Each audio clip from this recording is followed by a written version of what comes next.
Hi guys, तर आज होता माझा सकाळचा आज मेनू मेथीची भाजी आणि गवारीची शेंगा. आणि अचानक मला माझ्या मामांचा फोन येतो की ते येत आहे. मग मी एवढी एक्सायटेड झाली, मग पटकन रांगोळी घेतली काढायला.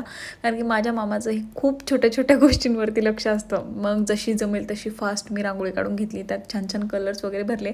डिझाईन छान आहे, तुम्ही पण कॉपी करू शकता. मीन्स तुम्ही पण माझ्यासारखी रांगोळी ट्राय करू शकता. मी ही रांगोळी खूप जास्तीत जास्त 5 ते 10 मिनटामध्ये कंप्लीट केली रांगोळी.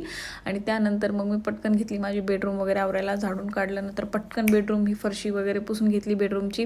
बेडरूम वगैरे आवरल्यानंतर पटकन गेले जे माझ्या घराचं स्वर्ग आहे किचन, ते साफ केलं. त्यानंतर माझ्या घराचं हृदय म्हणजे हॉल पटपट साफ करून घेतला. हॉलमधलं फर्निचर तसं तुम्ही रोजच पुसते, हॉल किचन वगैरे सगळं, पण आज मामा येणार होते म्हणून थोडंसं फार स्पेशल होतं. मग पटकन घेतलं. मग नंतर भाज्या वगैरे कट करायला घेतल्या. टमाटे ग्रेव्हीसाठी टमाटे घेतले. नंतर कांदे वगैरे कट करून घेतले. थोडं कांदा जास्त दिसत असेल, थोडा ग्रेव्हीसाठी आणि थोडा भाज्यांसाठी. आणि मला कांद्याने रडवलं पण यार. त्यानंतर मी पीठ मळायला घेतलं, पीठ चाळून घेतलं, पीठ रेडी झालं.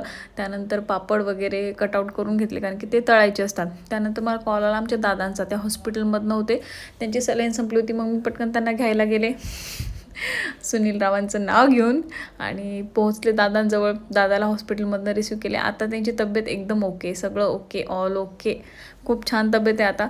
देन घरी येईपर्यंत पाहिलं तर माझ्या क्यूट सासूबाईंनी सगळ्या भाज्या रेडी करून ठेवल्या होत्या. आणि नंतर पाहुणे आले आणि मी सगळे ताटं वगैरे वाढायला घेतले. आणि मला जेवणाचा व्हिडिओ करायला तर काही वेळ भेटला नाही, पण हे माझे मामा खूप जण आले होते. त्यानंतर फायनली भांडे वगैरे घासून माझ्या मालकांना बघत मी भांडे वगैरे घासले. आणि आजचा हा दिवस खूप स्पेशल, खूप छान आणि क्यूट गेला. थँक्यू मामा.